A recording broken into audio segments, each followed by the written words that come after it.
नमस्कार दोस्तों, अंतरंग के एक नए एपिसोड में आपके साथ। मुझे कुछ सवाल मिले, कुछ महिलाओं ने, कुछ मेरी मित्रों ने पूछा कि मैं एक एपिसोड इस बात पे ज़रूर बनाऊं। हमारे बच्चे जो बड़े हो रहे हैं, जिन्हें हम एडोलेसेंट्स कह सकते हैं, जो अभी 18 के नहीं हुए हैं पर अग्रसर हैं, आगे बढ़ रहे हैं, तेज़ी से बड़े हो रहे हैं, उनकी फ्रेंडशिप्स, उनके इंटरैक्शंस दोस्तों से और उनके क्रशेस, इन पे बात करना बड़ा ही ज़रूरी है। कई बार बहुत सी माँओं और इवन पेरेंट्स, माता पिता दोनों कैसे रिएक्ट करें ऐसे बच्चों के साथ, उनसे मिले इस इंफॉर्मेशन या किसी दूसरे से मिले अपने बच्चे के बारे में इंफॉर्मेशन के लिए कैसे रिएक्ट करें, ये बड़ी अजीब सी सिचुएशन होती है। तो आइए बात करते हैं। और मुझे लगता है कि हमारी कम्युनिटी में बहुत सी समझदार महिलाएं, बहुत से समझदार पेरेंट्स हैं जिन्होंने अपने बच्चों को अपने तरीके से हैंडल किया होगा। तो उनकी राय भी मैं कमेंट्स में जानना चाहूँगी।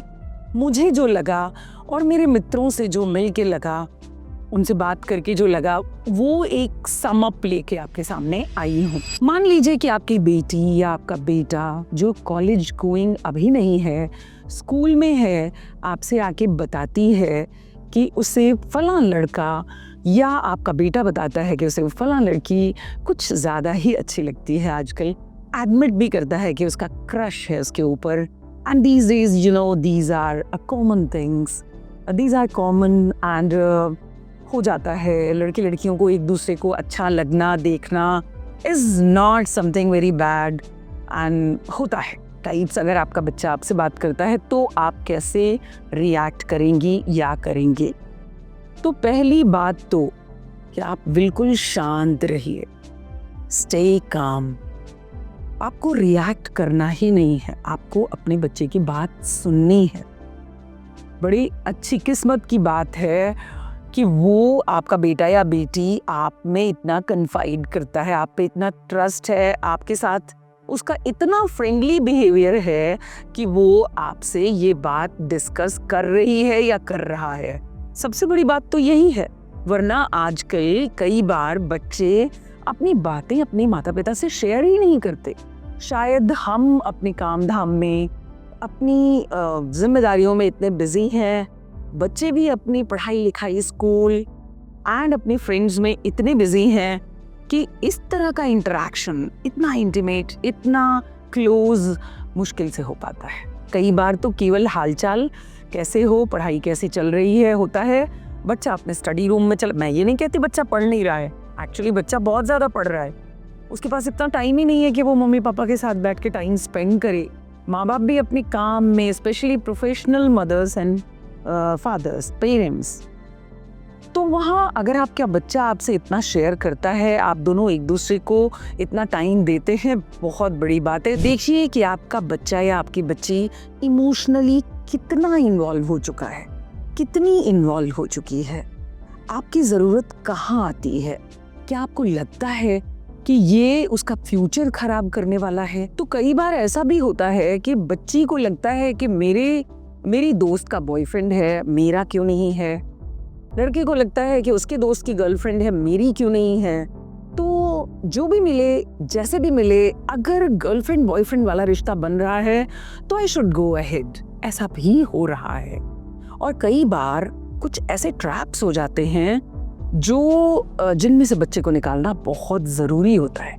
तो as a mother, as a father, और दोनों को कहें एज अ पेरेंट, अपने बच्चे के क्लोज होना और अपने बच्चे से बात करना बहुत ज़्यादा ज़रूरी है। मैं यहाँ ये भी बताऊँगी और कहना चाहूँगी, आप सब जानते हैं आजकल इंटरनेट एंड सोशल मीडिया इतना अवेलेबल है, फ्रीली अवेलेबल है, अप्रोचेबल है, कि कई बार छोटे मोटे क्रशेस सीरियस रिलेशनशिप में बदलते देर नहीं लगती है, just because of these conversations, continuous conversations, unguided, unmasked and हम कह सकते हैं इमोशनल रश में। और जब तक बच्चा आपसे शेयर करता है, या शायद वो परेशान होकर शेयर कर रहा है या कर रही है और देर हो चुकी है, थोड़ी सी सीरियस इन्वॉल्वमेंट की आपकी ज़रूरत है। तो ये आपको पहले समझना होगा। पहले खुद समझिए कि आपको करना क्या है, उसके बाद अपने बच्चे को गाइड करिए। अब बात आती है कि आप अपने बच्चे से आराम से बात करिए। क्रशेस आर नेचुरल, और मैं कहूँगी अपने दिन भी याद करिए। हर दिन आए दिन कभी कोई अच्छा लगता है, कभी कोई अच्छा लगता है। ये सिचुएशंस तो आती ही हैं। कभी कभी तो फिल्म स्टार्स के साथ क्रशेस हो जाते हैं लोगों के। कौन अच्छा लगेगा, कौन अच्छा लगता है, क्यों अच्छा लगता है, इन एक्सप्लेनेशंस में नहीं जाना है। बस crushes are normal, crushes are natural, बच्चे को यही बताना है। और अगर ऐसा उसके साथ हो रहा है तो this is absolutely a normal phenomenon, enjoy it. आराम से रहो, किसी की भी सिचुएशन को खराब मत करो, अपनी भी नहीं और जिसके ऊपर क्रश आया है उसकी भी नहीं। दोनों की गरिमा का ध्यान रखो, रेस्पेक्ट दो रिलेशंस को, और जिंदगी के पूरे मजे लो। हम यही समझाएंगे अपने बच्चों को, सिंपल, उन्हें किसी गिल्ट में नहीं जाने देंगे कि ऐसा क्यों हुआ और ऐसा नहीं होना चाहिए था। अब बात आती है आपके गाइडेंस की। आप बच्चे को बैलेंस बना के चलना सिखाएं। जिंदगी केवल पढ़ने के लिए नहीं है, एडोलेसेंस केवल पढ़ने के लिए नहीं है। खेलने कूदने और मस्ती का उसमें पूरा इन्वॉल्वमेंट होना चाहिए, पर इन दोनों में बैलेंस बहुत ज़रूरी है। अगर आप अपने बच्चे के साथ ओपन हैं, रोज़ बात करती हैं या करते हैं आप लोग, तो आप अपने बच्चे को बताएं, मैंने बोला ये नेचुरल है, हम सब जानते हैं ये नेचुरल है, बट इसका असर पढ़ाई लिखाई पे, करियर के लिए तैयारी करने वाली स्टडीज़ पे, दूसरे को इसमें इतना ना खींच ले बच्चा कि वो भी परेशान हो जाए, उसकी भी पढ़ाई बर्बाद हो। और हमें एक ही चीज़ गाइड करनी है, जिंदगी में उम्र का ये वो दौर है जिसमें एक दूसरे को अच्छा लगना, एक दूसरे को पसंद करना, इसके अलावा करियर बिल्डिंग का भी यही टाइम है। ये हमें बताना है बच्चे को। कोई भी चीज, मैरिज इज एन इंस्टीट्यूशन, जिंदगी को आगे बढ़ाना, वंश को आगे बढ़ाना, लाइफ के फेजेस में, एक लेटर लाइफ में, पढ़ाई लिखाई के बाद आने वाला एक फेज है। ये आपकी प्रेजेंट लाइफ को डोमिनेट नहीं करना चाहिए। यहाँ जरूरत है ये समझने की कि इमोशनल चेंजेस आ रहे हैं बॉडी में, हार्मोनल चेंजेस आ रहे हैं बॉडी में, और ये हार्मोनल रश कई बार ऑपोजिट सेक्स के लिए बहुत ज़्यादा अट्रैक्शन देते हैं। ज़रूरत है इसे अच्छे से समझने की, इसको अपने ऊपर हावी ना होने देने की, और इसमें आप अपने बच्चे को सबसे अच्छा गाइड कर सकती हैं। रोज़ बात करिए बच्चे के साथ, आप भी मज़े लीजिए।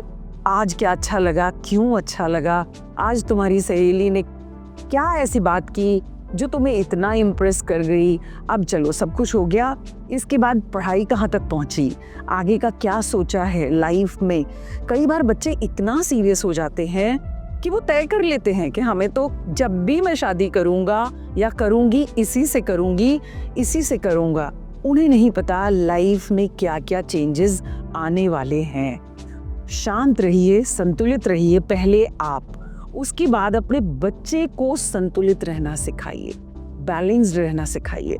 जिंदगी बीती नहीं जा रही है ये सिखाइए, बहुत मौके आएंगे ये सिखाइए।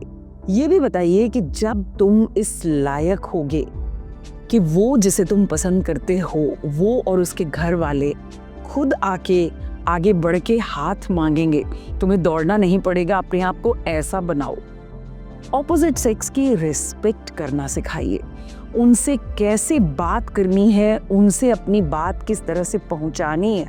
कई बार बच्चे इमोशनल रश में कई गलतियां कर बैठते हैं, अपने ही दोस्त से डांट खा जाते हैं, कई बार पिट भी जाते हैं, और इन सबका उनके ऊपर इतना बड़ा मेंटल ट्रॉमा होता है जो उनकी लाइफ में रिलेशनशिप्स, प्यार, मोहब्बत, शादी, ब्याह, सब पे एक अजीब सा इम्पैक्ट डालता है, एक अजीब सा प्रभाव डालता है, उनकी पूरी पर्सनालिटी चेंज करके रख देता है। तो being a mother, being a father, being a parent part of your son और डॉटर आपकी बहुत बड़ी रिस्पॉन्सिबिलिटी बनती है। अपने बच्चे से घुलने मिलने की, समझने की, जानने की, गाइड करने के, रास्ता दिखाने की। कुछ और भी बातें हैं।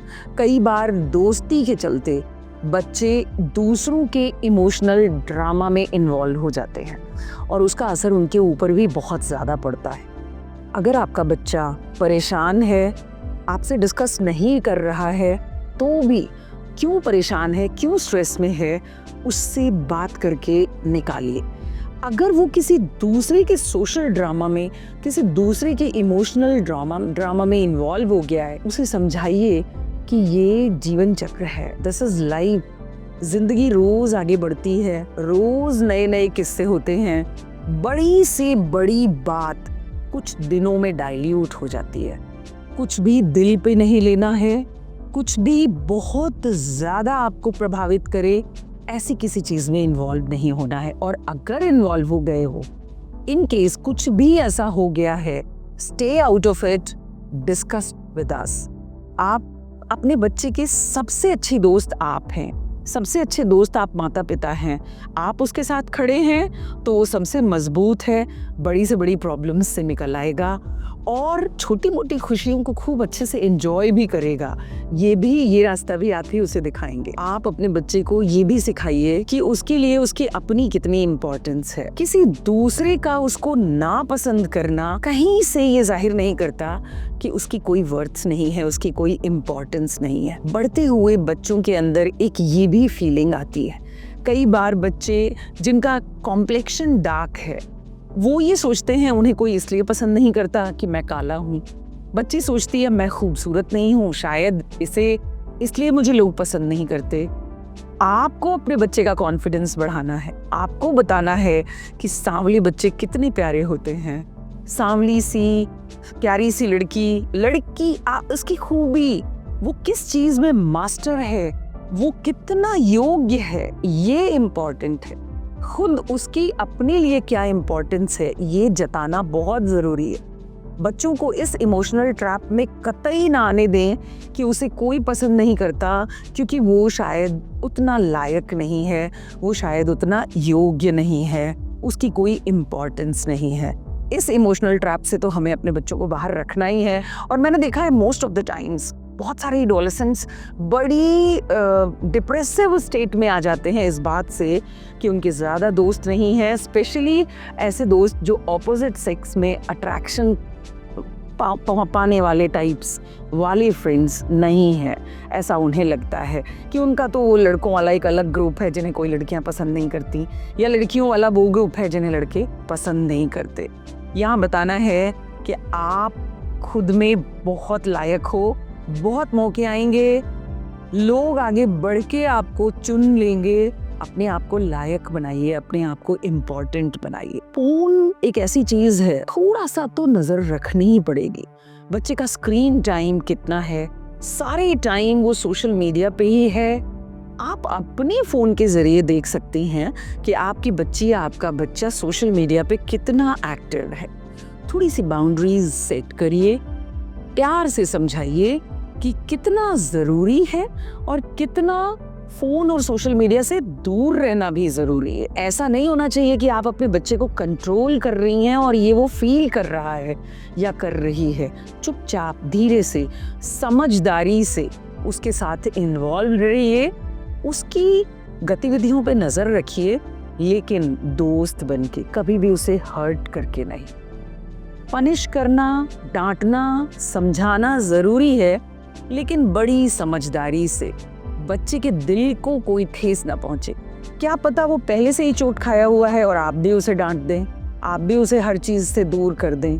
थोड़ा सा ध्यान रखिए। और सबसे अच्छी बात है कि आप कुछ एग्जाम्पल्स दीजिए, आप उन्हें ब्लॉग्स दिखाइए, आप उन्हें बुक्स दीजिए, आप उन्हें वो रील्स दिखाइए जो थोड़ी से उनको खुश करें, उनको थोड़ा एंकरेज करें। आप हेल्प ले सकती हैं। वैसे आप खुद ही अपने आप में सबसे बड़ी किताब और सबसे बड़ी मित्र हैं अपने बच्चे की। और अपने बच्चे को कुछ एफर्मेशंस, ये कुछ सेंटेंसेस ऐसे हैं जो मैंने अपनी दोस्त, बहुत अच्छी राइटर डॉक्टर तृप्ति सरन से लिए हैं, मैं इसमें इनकॉर्पोरेट कर रही हूँ। आप अपने बच्चे को रोज़ कुछ एफर्मेटिव सेंटेंसेस बोलिए और बोलना सिखाइए। कि I am enough just as I am. मैं जैसा हूँ बहुत अच्छा हूँ, मैं जैसी हूँ बहुत अच्छी हूँ। My feelings are real and I can handle them. बच्चे में ये कॉन्फिडेंस आए कि वो जैसा भी सोचता है, इमोशंस उसको हैंडल करने की पावर उसके अंदर है। I deserve respect and kindness. This is something very important. आपका बच्चा कभी भी डिसरिगार्डेड फील नहीं करना चाहिए। Friendship and crushes come and go, my dreams are always going to be with me. सबसे ज़्यादा इम्पॉर्टेंट है मेरे ड्रीम्स, मेरा फ्यूचर, मेरा करियर।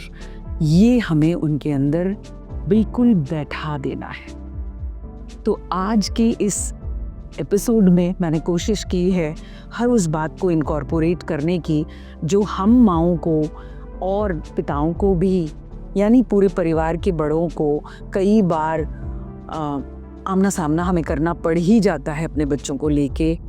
तो आप भी मुझे ज़रूर लिखिए कि आपने कैसे ऐसी सिचुएशंस को हैंडल किया। कुछ नया बताने की कोशिश करिए। Thank you very much.